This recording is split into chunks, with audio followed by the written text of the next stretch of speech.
खुदा च तुहाडी सलामती होवे। मैं नवीद मसीह। सर्दी ज़्यादा हो रही है। सर्दी ਦੇ ਵਿੱਚ ਅਸੀਂ ਆਪਣੇ ਆਪ ਨੂੰ ਕਵਰ ਕਰ ਰਹੇ ਹਾਂ। ਅਸੀਂ ਆਪਣੇ ਬਜ਼ੁਰਗਾਂ ਨੂੰ ਵੀ ਕਵਰ ਕਰਨਾ ਹੈ। ਅਸੀਂ ਇਹਨਾਂ ਨੂੰ ਵੀ ਸਰਦੀ ਤੋਂ ਬਚਾਉਣਾ ਹੈ ਤੇ ਜੈਕਟਾਂ 10 ਖੁਦਾ ਨੇ ਮੁਹੱਈਆ ਕੀਤੀਆਂ ਨੇ। ਮੈਂ ਕਹਿ ਰਿਹਾ ਕਿ ਇੱਕ ਦਫਾ ਪਾ ਕੇ ਦੇਖ ਲਵੋ ਕਿ ਇਹਨੂੰ ਕਿਹੜਾ ਸਾਈਜ਼ ਆਂਦਾ ਹੈ ਤਾਂ ਕਿ ਤੁਸੀਂ ਸਰਦੀ ਤੋਂ ਬਚ ਸਕੋ। ਆਪਣੇ ਬਜ਼ੁਰਗਾਂ ਦਾ ਸਾਨੂੰ ਖਿਆਲ ਰੱਖਣਾ ਚਾਹੀਦਾ, ਆਪਣੇ ਬਜ਼ੁਰਗਾਂ ਨੂੰ ਹਰ ਤਰ੍ਹਾਂ ਤੇ ਕਵਰ ਕਰਨਾ ਚਾਹੀਦਾ। ਮੈਂ ਇੱਕ ਬਜ਼ੁਰਗਾਂ ਨਾਲ ਬੜੀ ਪਿਆਰੀ ਗੱਲ ਕਰ ਰਿਹਾ ਸਾਂ ਕਿ ਅਗਰ ਬਜ਼ੁਰਗ ਸਾਫ਼ ਸੁਥਰੇ ਰਹਿਣਗੇ ਨਾ ਤੇ ਔਲਾਦ ਦੀ ਵਡਿਆਈ ਹੁੰਦੀ ਕਿ ਇਹ ਫਲਾਣੇ ਦਾ ਮਾਂ ਪਿਓ ਹੈ ਜਿਹੜਾ ਬੜਾ ਸਾਫ਼ ਸੁਥਰਾ ਹੈ। ਇਸ ਲਈ ਮੈਨੂੰ ਭਾਵੇਂ ਥੋੜੀ ਜ਼ਬਰਦਸਤੀ ਵੀ ਕਰਨੀ ਪਵੇ, ਮੈਂ ਇਹਨਾਂ ਨਾਲ ਕਰਨਾ ਵਾ ਤੇ ਮੈਂ ਕਹਿੰਦਾ ਮੈਂ ਤੁਹਾਡੀ ਔਲਾਦ ਹਾਂ। ਮੈਂ ਚਾਹੁੰਦਾ ਹਾਂ ਕਿ ਤੁਸੀਂ ਮੈਨੂੰ ਸਾਫ਼ सुथरे नजर आओ।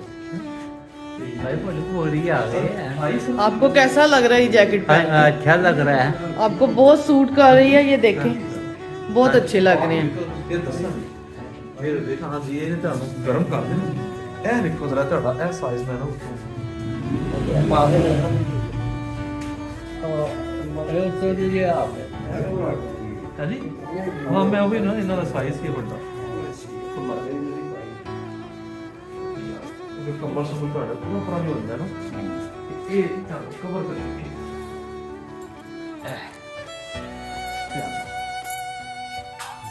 ਦੇਖੋ ਤਾਂ ਮੇਰੇ ਕਿੰਨਾ ਬੱਲੇ ਬੱਲੇ ਹੋ ਯਸ अरे बेटा क्या नाम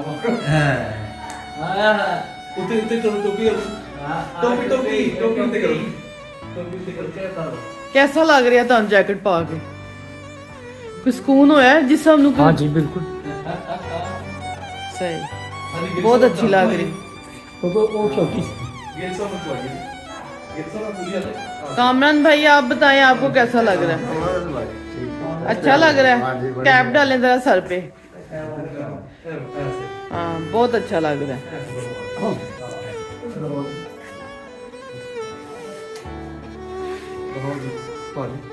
अपने हथ हो हाँ इतना करेगा वो खींच लो और टोटल खींची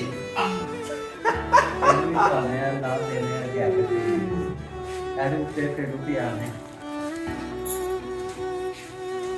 हाँ बाप ठीक है आ गई हाँ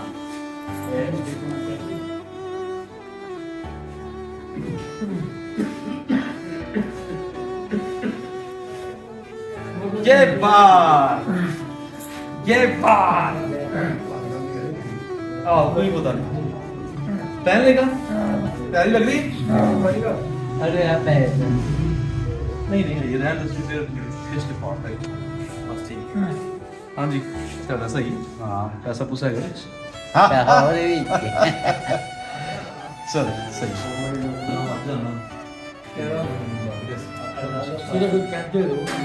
क्या भेज जल्दी ठीक है।